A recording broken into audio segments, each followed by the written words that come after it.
me in welcoming Leslie Montgomery.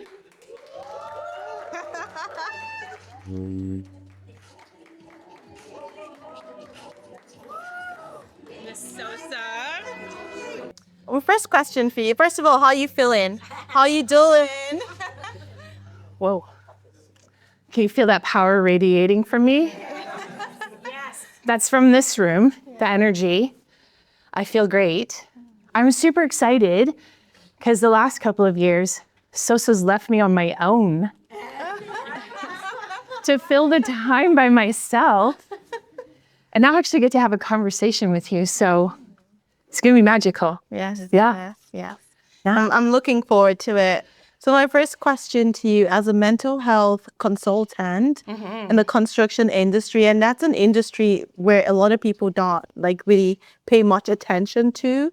Leslie's a huge advocate for people working in the construction industry. Her speech, in my past events, has definitely shifted the minds of people. I remember the last speech she did, she talked about acknowledging them. So my first question to you is, what led you to focus on mental health support in the construction industry?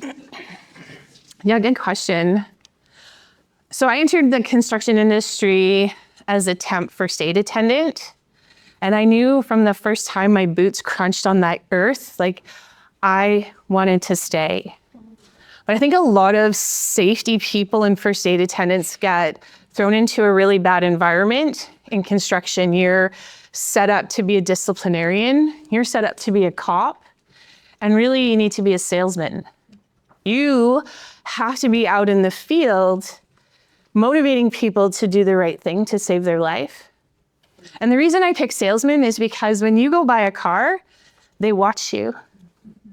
They watch when you get excited. Oh, she liked that. So I'm going to keep you excited. They watch when you're not excited, maybe when you move a certain way because it's negative for you. So I really started to pay attention to a lot of that. And through that, I got to learn that there was a lot of stories in these body language pieces that weren't being told. So I started to listen with my eyes and listen with my heart. And I realized there's a lot of people out here, and I'm going to be bold and say they're heroes. Because when the power goes out at your house, who do they call? They call a hero in high vis. When your basement is flooding, they call a hero in high vis, and he picks up the phone at 2:00 in the morning and he leaves his family. And he puts his life on the line to come out. And there's very little in this environment to turn around and recognize that heart and soul that goes into it. When I come into buildings like this, I know behind the ceiling, behind the walls, there's amazing work by amazing individuals that you and I will never see. So being there in real time, listening to some of these stories, I realized it was time to go back to school, and I became a counselor. And then I went right back into the field. So now I'm actually properly trained to take on your stories, and I can help support you and guide you to proper help. And it's phenomenal. I can actually say this year, legitimately, I got to save a life. Somebody got to a really hard place and they decided to let me know that that was going to be their last day. And I had to make some calls, and he's still with us today. Nice. And so, snaps, right? Yeah. I'm sometimes, all the time, we sometimes want people to show up for us a certain way. How do we make our family members or friends show up for us without being professionals? Because sometimes they don't know the right thing to say, they don't know how to go about it, but how do we make them show up for us? I've been thinking about this question, and I think I want to tie this back into the first time I got to set foot on your stage. So 3 years ago, when I got the opportunity to come talk, I had just come out of losing absolutely everything in my life to a fire. It was so profoundly impactful for me. It was very traumatic. And there was this piece of my story that I wanted to share of so much that I didn't know. This year is 2 years down the road. Through that experience, I landed on the wrong side of my coping mechanism. I pace my fridge. I open it up and she's full of all of these delightful things and I have no stop mechanism. And I started to recognize I was putting on a lot of weight. And I don't even have the right answer. I showed up to all my friends and I said to them, I'm fat. I've put on a lot of weight. And they all looked at me and said the same thing. Girl, it's all in your head. I'm like, and on my hips. But no one would take me seriously because they thought it was a body positivity moment. And so I had this real struggle, and this struggle is real. When I show up like this, when our friends show up like this, how do we just sit there and say, wow, it sounds like you're going through something right now? Not, don't worry about it, you still look good. But I don't feel good, and I don't show up good. Maybe you see me as good, but when I go look in the mirror, that's not what I see.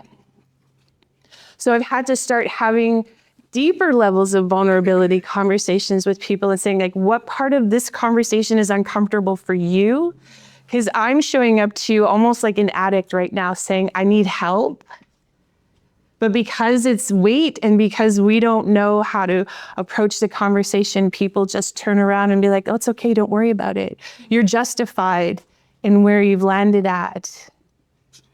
It doesn't make it right. It doesn't make it easy to go through it because you know on the other side of it, as that individual, you're legitimately calling out to your friends for help. If I had a beer in my hand, people would be able to say stop. But because it's a sandwich, because it's a piece of candy, because it's whatever I'm self-soothing with, people weren't. And so I feel like almost like this question is a report back because I haven't figured it out. But I do know when I do show up genuinely like this, and I say to people, this is what I need you to hear from me, that at least starts a conversation for people to start listening.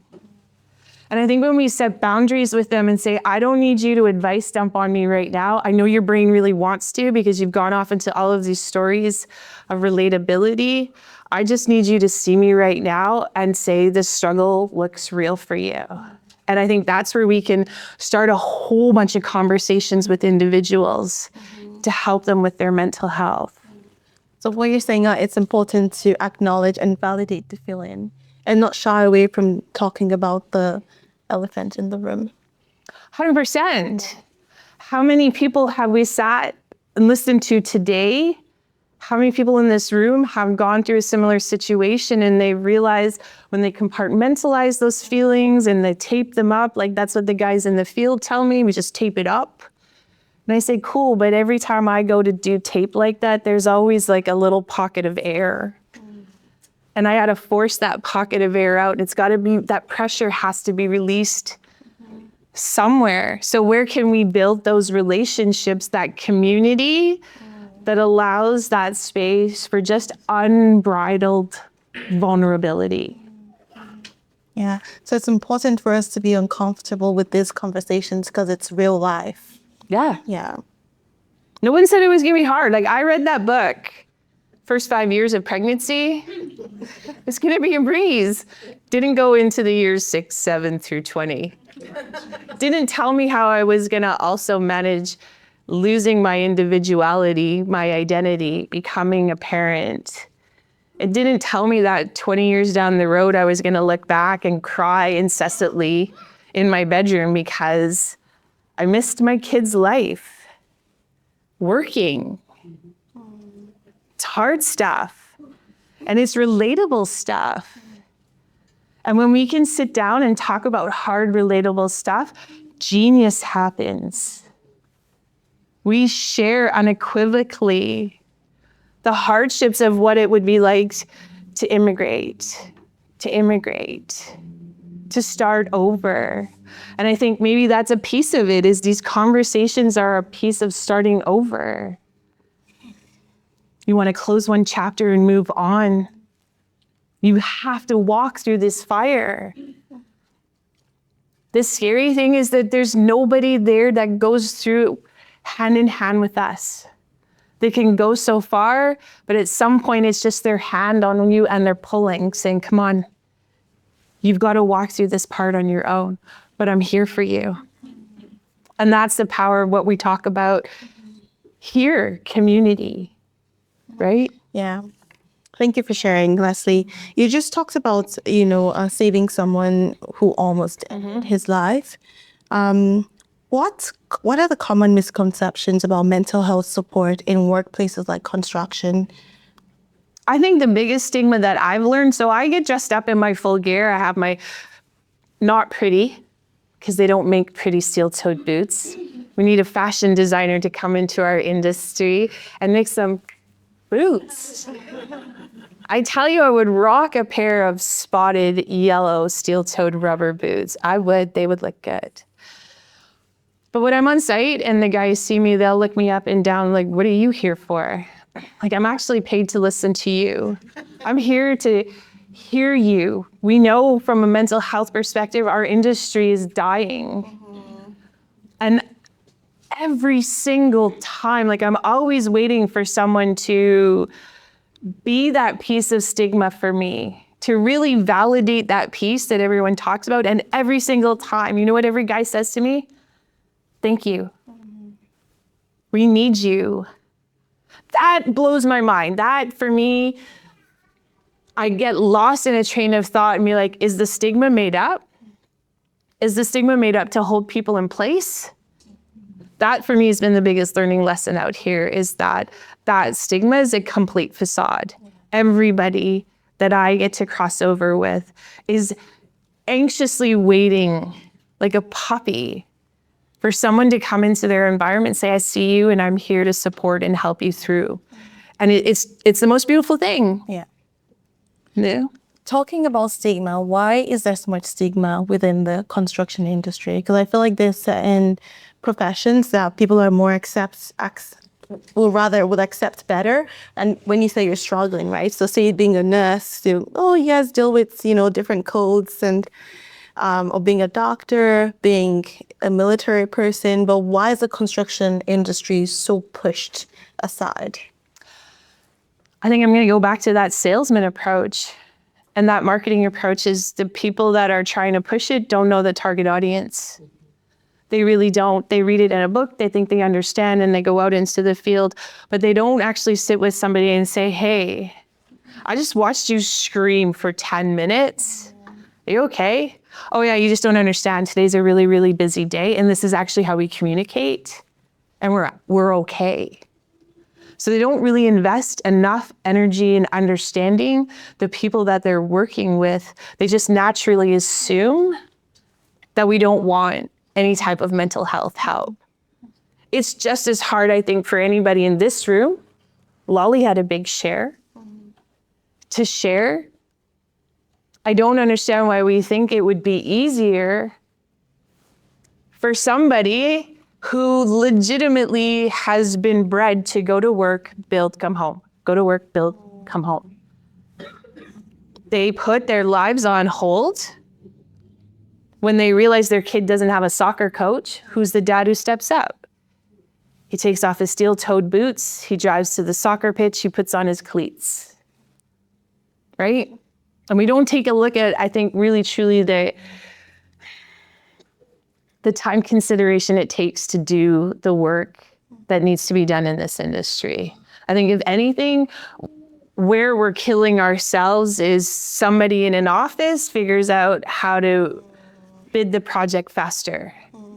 If I can shave a week, I can save $1 million. That's good. And that doesn't translate to the field very, very well. It sets us up for a lot of failure, right? So yeah. Yeah. And that person probably doesn't know how it works on the floor, right? So they're just involved in like writing policies that I think could work for people who actually work on the field. I was listening to a fantastic podcast a couple of weeks ago from an architect, and one of the things that the architect said was he can go back to his office and he can draw out this whole space. And then somebody in the field has to go practically build it. And it sequences, right? And so through the sequencing, it might like really good on paper, but when you put the trades in and get them involved, you realize this sequencing doesn't actually work. And all you've done is created a tremendous amount of stress for hundreds of people. So again, target audience, right? They don't know what they don't know. Right, that's true. And Yeah. that's why the education piece is so important. If you could leave us today with one key message about supporting others' mental health without being experts, what would it be? I say, try your mental flex, and next time someone's sitting down and sharing with you, start to listen to when your brain stops listening. And when it decides it has a story that's relatable, and bring yourself back to what the person in front of you is actually saying. That's powerful. That's incredibly powerful. That's connection, when you can listen to somebody and say, sounds like you're struggling right now. Sounds like you knocked it out of the park. Sounds like this is what's going on for you. This is what I heard that's going on for you. It is so powerfully impactful because we have come to this point as a society where we're escaping into our own spaces, but we're so desperate for connection. And it's sad because we have a lot of people finding that connection through AI, but we don't have that actual human-to-human connection that people really, truly need right now. So pay attention to yourself. When did the story catch you and you went off? And how do you bring yourself back? And how can you make the first words that come out of your mouth be about them? Not, oh, I remember a time. A couple weeks ago, one time this happened to me. The person's like, great. I didn't want to hear about your struggle. I just kind of wanted to get a few things off my chest and share with you. And so for us as sharers, what we could do is set our listeners up for success. Think about how hard it is to look at your friend and say, I need to, what did I hear a girlfriend say the other day? Consciously complain, trauma dump. I need you to hear me, and I don't need your advice. I know you're going to want to give it to me, but try not to. Just hear me right now and validate back to me what you're hearing. Yeah. It's beautiful. Yeah, that's amazing. Because I mean, I feel like sometimes someone comes to us with a concern, and the first thing you want to tell them is what to do, right? But I think it helps a great deal. Like when you listen, it makes them feel safer, and it makes them feel like they can actually like share whatever it is they're going through with you. So thank you so much, Leslie. Mm-hmm. Thank you. Thank you.